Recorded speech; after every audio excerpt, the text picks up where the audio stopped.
When Brian found an ad for a cheap roommate situation, he thought he'd struck gold. A downtown apartment at half the rent? The only catch was the current tenant, a guy named Ethan. Ethan was weird, not creepy, not threatening, just off. He was quiet, moved strangely, like he was always slightly out of sync with the world. Sometimes Brian would say something, and Ethan would take just a second too long to respond, like he had to think about how a person was supposed to react.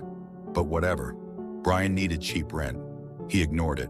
For the first month, nothing major happened. Then came the night noises. Brian would wake up in the middle of the night and hear movement. But it wasn't footsteps, it was skittering, like something crawling just outside his door. One night around 2 a.m., he heard a whisper. "Brian!" His stomach clenched. The voice had come from inside his room. He sat up fast, fumbling for his phone flashlight, shining it around. Nothing. His door was still locked from the inside. He barely slept after that. Then one evening, Ethan did something that broke him. They were eating dinner. Brian was scrolling his phone, barely paying attention, when Ethan let out this low, rattling sigh. Brian looked up. Ethan was just staring at him, not blinking, not moving, just staring. Brian forced a laugh.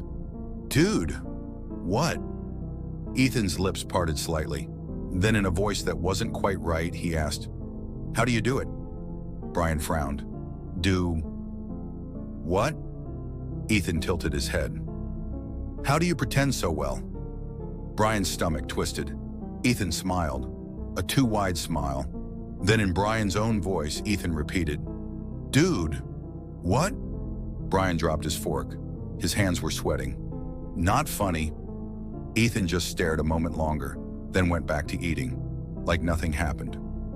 That night, Brian did not sleep, but around 3 a.m., he heard his door unlock. Click. He turned over, heart hammering. He always locked his door. The room was dark, but he could hear breathing. And then, a whisper. "You don't lock it for me?" Brian didn't move. He didn't scream. He just lay there, frozen, as something that sounded like him began to laugh in the dark.